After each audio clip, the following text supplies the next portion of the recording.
కాకినాడ జిల్లా సామర్లకోటలో ఒక దారుణమైనటువంటి ఘటన. సామర్లకోట శివారు సీతారామ కాలనీలో ఒక ట్రిపుల్ మర్డర్. ఒకేసారి ముగ్గురిని అత్యంత దారుణంగా హత్య చేసిన ఘటన వెలుగు చూసింది. తల్లి, ఇద్దరు పిల్లలు దారుణ హత్యకు గురయ్యారు.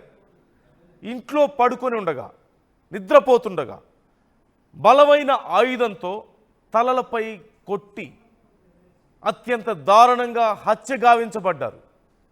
మృతులు ములపర్తి మాధురి, 26 ఏళ్ల మాధురి, తన ఇద్దరు కుమార్తెలు 8 ఏళ్ల నిస్సి, 6 ఏళ్ల ప్రైజీగా తెలుస్తోంది. హత్యకు గల కారణాలపై పోలీసులు దర్యాప్తు చేస్తున్నారు. డాగ్ స్క్వాడ్తో స్పాట్లో తనిఖీలు చేస్తున్నారు. ఈ అంశానికి సంబంధించి ఇంకా పూర్తిగా వివరాలు తెలియాల్సి ఉంది. అసలు ఏం జరిగింది, ఎందుకు జరిగిందా ఈ మర్డర్స్, ఎవరు చేశారు, ఏ కారణంతో చేశారు అనే వివరాలు ఇంకా తెలియాల్సి ఉంది.